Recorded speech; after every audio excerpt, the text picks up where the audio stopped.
Hi, I'm Sean O'Brien from Sports Education. I'm here with Jeff Halpern to talk about hockey and education. You graduated from Princeton with a degree and you played in over 800 NHL games over 12 years.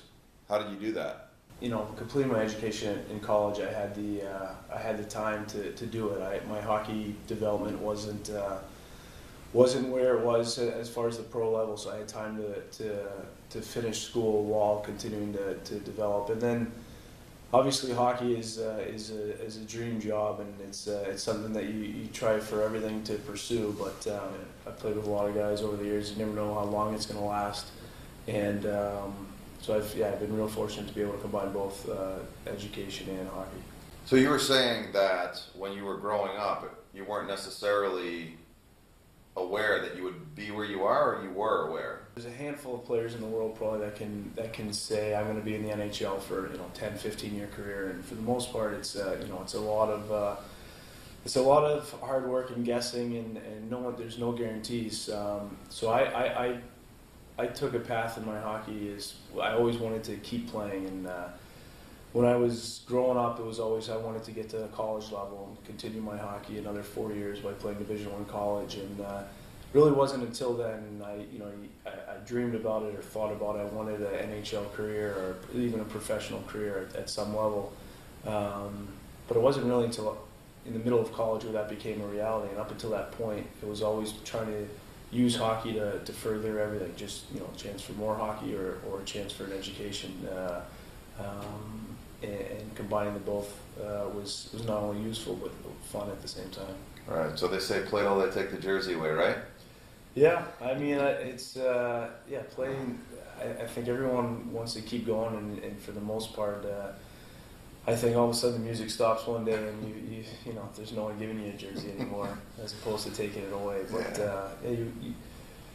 I always think that you want to give yourself every opportunity, and if hockey's where a player wants to go, to pursue a career, then by all means go for it. But at the same time, you can always give yourself every opportunity out there, and make sure that you're able to deal with anything along the way.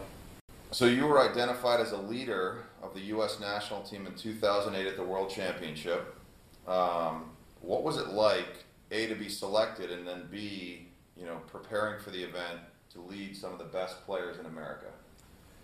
Well, it was always an honor to play for the U.S. And for whatever country you see a guy playing in Canada or overseas, it's always your NHL club is probably what you have the most passion for as far as winning a cup. But to put on your country sweater is a tremendous honor. And you think of guys that preceded you. And for myself, it was the U.S. and it was the 1980 Olympic team. It was the '96 World Cup team, and those players were my guys I looked up to. So to put on that sweater and then to be captain of that team, and it was a special feeling, not only to be in that position, but also to see that next generation of superstars playing. And on that team was guys like Patrick Kane, and you could just see how far USA Hockey had grown. And I took a tremendous feeling getting that captaincy. Yeah. You were also a player rep during your career. How do you think your education prepared you for that? The business side of hockey, whether it's things with the union or contracts, or just how the game is growing on a business end. I think every player in the room finds a certain interest in something to do with the game other than between the boards. And I listened to a lot of older players when I was a rookie and when I was kind of getting started in the league, in the union, and how battles were fought between players and owners, and also trying to get a partnership between those two groups. It was something that not only was I interested in, but I think most players see that there needs to be a steady involvement of players. Young guys need to learn what had gone on in the past and needed to carry forth kind of those traditions and those teachings. And I grew to enjoy it. There's some ugly situations that come up, but I think overall it was a chance for me to use my mind and involve it with something that I enjoy, which was the NHL. As a player rep and as a leader in locker rooms, what do you see for some of your teammates when you think about kind of where they're at now, and not so much from a critical standpoint, and just how do you think it matters for them? How does education matter? Have you seen guys that are in situations where they might not have a high school degree, they might be uncomfortable with it? Like, what have you seen? Any guy who walks in the locker room will tell you right away. There's two kinds of smart. There's a book smart and a street smart, and there's some guys that didn't get high school educations or were able to finish. Those are sometimes the smartest guys in the room and the quickest to pick up on things. But one thing that the union always preached, and I think in any whether it's on the business side or the legal side, is education and trying to educate young players coming in. It's hard to go into negotiations. It's hard to know what you're fighting for, whether it's right now we deal with escrow and guaranteed contracts and salary cap issues.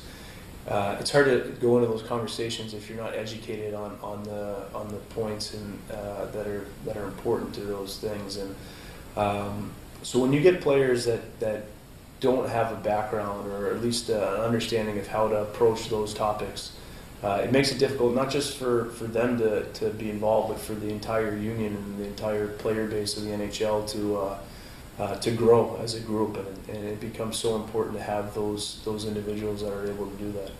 So you've talked about getting an MBA potentially. What do you think that will do for you now and potentially later?